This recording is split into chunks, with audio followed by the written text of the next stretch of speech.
আর যে জিনিসটা হলো যে এখনই কেন, যেটা আপনার প্রশ্ন ছিল, এখনই কেন কেন ভাইয়া, এটা আমার নিজেরও অনেক শুনতে হয় যে বয়স কম এই সেই। এবার আমার একটা প্রশ্ন সবার কাছে, কোন বাইবেলে পৃথিবীতে লেখা আছে যে একজন 60 বছরের মানুষ 37-38 বছরের মানুষের চেয়ে ভালো চিন্তা করবে?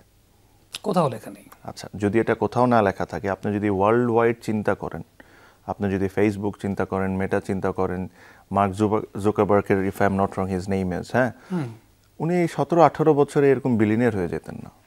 যদি if that is the case, the only people with right age will be successful, তাহলে এরকম অসংখ্য এক্সাম্পলস আছে পৃথিবীতে, তাহলে ওরা কেউ সাকসেসফুল হইতেন না। আমাদের কারেন্ট আইসিসি চেয়ারম্যানের বয়সটা একটু দেখেন, সিমিলার বয়স। সো আমার কাছে যেটা মনে হয় যে এটা আমরা যে কালচারে বড় হয়েছি, এই কালচারের একটা প্রবলেম, যে আমরা তার ছোট যে তার চেয়ে ভালো চিন্তা করতে পারে বা একটা ভালো অ্যাডভাইস দিতে পারে, এটা আমাদের মেনে নিতে অনেক সময় অনেক কষ্ট হয়।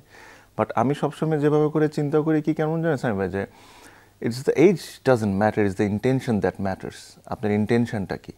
সেকেন্ডলি, আমি আপনাকে খুবই একটা ইম্পর্টেন্ট কথা বলবো। আমার মনে হয় যে এই বয়স আমার ইম্পর্টেন্ট কি ইম্পর্টেন্ট না, এই জায়গায় এই মুহূর্তে শেষ হয়ে যাবে।